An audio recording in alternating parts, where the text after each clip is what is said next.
Assalamualaikum warahmatullahi wabarakatuh. Selamat pagi anak-anak semua. Bagaimana kabar kalian hari ini? Semoga senantiasa dalam keadaan sehat walafiat. Amin ya rabbal alamin. Baik anak-anak, sebelum kita memulai pembelajaran pada hari ini, marilah kita berdoa terlebih dahulu dengan harapan semoga kita diberi kemudahan di dalam memahami apa yang kita pelajari pada hari ini. Berdoa disilahkan. Bismillahirrahmanirrahim. Rabbi zidni ilma warzuqni fahma. Amin ya rabbal alamin. Baik anak-anak, untuk memulai pembelajaran, marilah kita mengucapkan basmalah bersama-sama. Bismillahirrahmanirrahim. Materi kita pada hari ini terkait dengan tokoh pendiri Nahdlatul Ulama, yakni Kyai Haji Abdul Wahab Hasbullah. Adapun materi pembelajaran pada hari ini, yang pertama, kita akan membahas terkait dengan riwayat hidup, di mana nanti tujuan dari pembelajaran ini kalian dapat menceritakan riwayat hidup dari Kyai Haji Abdul Wahab Hasbullah. Yang kedua, kita akan membahas mengenai kedudukan, di mana tujuan pembelajaran hari ini kalian diharapkan mampu menyebutkan kedudukan Kyai Haji Abdul Wahab Hasbullah di kalangan para ulama pesantren. Yang ketiga, terkait dengan lembaga yang dirintis, di mana tujuan pembelajaran pada hari ini kalian diharapkan mampu mengidentifikasi lembaga-lembaga yang dirintis oleh Kyai Haji Abdul Wahab Hasbullah. Kita ulas satu persatu anak-anak, dimulai dari riwayat hidup. Nama Kyai Haji Abdul Wahab Hasbullah. Tempat tanggal lahir, Tambak Beras Jombang, 31 Maret 1888. Tempat tanggal wafat, Tambak Beras Jombang, 29 Desember 1971. Nama ayah, yakni Hasbullah. Beliau merupakan pengasuh dari Pondok Pesantren Tambak Beras. Nama ibu, Nyai Latifah Putri Kyai Kondang. Adapun pendidikan, beliau diasuh dan dididik pertama kali oleh ayahnya, kemudian belajar di Pondok Pesantren Langitan yang ada di Tuban, kemudian Pondok Pesantren Mojosari, Pondok Pesantren Nganjuk, Pondok Pesantren Cepoko, Pondok Pesantren Tawangsari yang ada di Surabaya, Pondok Pesantren Kademangan, Pondok Pesantren Bangkalan, Madura, di mana beliau langsung berguru kepada Mbah Khalil, kemudian Pondok Pesantren Tebu Ireng yang ada di Jombang, dan yang terakhir beliau pergi ke Mekah, yakni pada usia 21 tahun, di mana di sana beliau berguru kepada ulama-ulama besar Indonesia yang bermukim di sana. Adapun di antaranya yakni Kyai Mahfud Termas, kemudian Kyai Muhtarom Banyumas, dan lain sebagainya. Selanjutnya adalah kedudukan Kyai Haji Wahab Hasbullah di kalangan ulama pesantren. Yang pertama adalah beliau dikenal sebagai ulama yang cerdas dan berwawasan luas. Yang kedua, pada tahun 1924, beliau menyelenggarakan kursus agama untuk para calon kiai. Di antaranya ada Kyai Haji Khalil Masyhuri dari Lasem yang merupakan peserta didik dari lembaga tersebut. Yang ketiga, beliau berhubungan aktif dengan kaum nasionalis.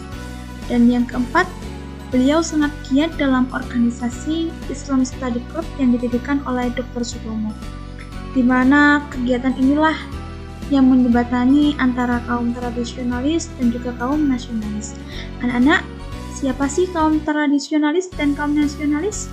Kaum nasionalis itu dikenal sebagai orang yang memiliki intelektual dan ide-ide terkait dengan politik dan juga kenegaraan. Jika kaum tradisionalis itu adalah termasuk dari para ulama, kiai yang ahli terkait dengan bidang agama.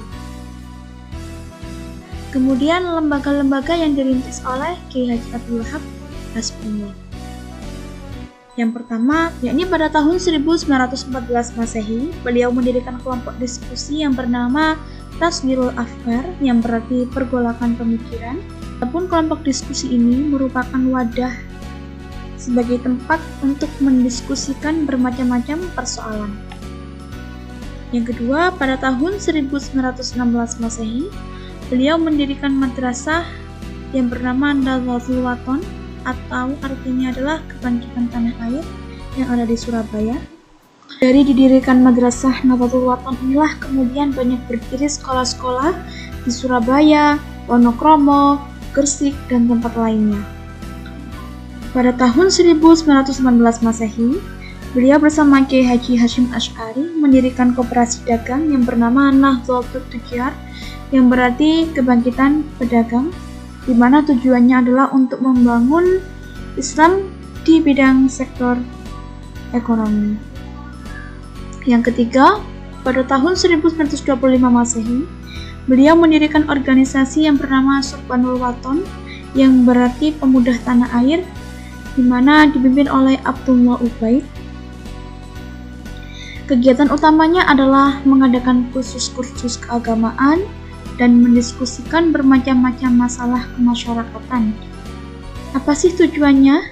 Yakni untuk membangkitkan semangat kaum muda agar mencintai tanah tumpah darahnya yang sedang terjajah ketika itu. Yang keempat, pada tahun 1920 Masehi, beliau aktif dalam organisasi Islam Study Club, di mana organisasi inilah yang menjembatani antara kaum tradisionalis dan juga kaum nasionalis. Yang nomor 5, pada tahun 1924 Masehi, beliau mengusulkan dibentuknya Perhimpunan Ulama atau Komite Hijaz, namun tidak langsung serta-merta terbentuk. Beliau mengusulkan dan meminta petunjuk dari Kiai Haji Hasyim Asy'ari. Kemudian pada tahun 1926 Masehi, atas jawaban dari sholat istikharah beliau yang tersampaikan kepada gurunya yang bernama Kiai Haji Khalil Bangkalan, akhirnya Kiai Haji Hasyim Asy'ari menyetujui usulan Kiai Haji Abdul Wahab Hasbullah untuk membentuk suatu perhimpunan ulama, yang kemudian perhimpunan inilah menjadi alasan dasar untuk terbentuknya organisasi atau Jami'iyah Nahdlatul Ulama. Baik anak-anak, untuk memahami materi hari ini, silahkan anak-anak mengerjakan buku LKS halaman 22 hingga 24. Jika ada pertanyaan, silahkan segera Fabri Keburia, baik terkait itu materi hari ini ataupun materi sebelumnya, ataupun sepengetahuan anak-anak yang anak-anak kurang paham. Baik anak-anak, mari kita akhiri pembelajaran pada hari ini dengan membaca hamdalah bersama. Alhamdulillahirabbil alamin. Baik anak-anak, marilah kita berdoa dengan harapan semoga apa yang kita pelajari pada hari ini menjadi ilmu yang bermanfaat di dunia dan juga di akhirat. Berdoa disilahkan. Bismillahirrahmanirrahim. Subhanakallahumma wa bihamdika asyhadu an la ilaha illa anta astaghfiruka wa atubu ilaik. Akhirul kalam.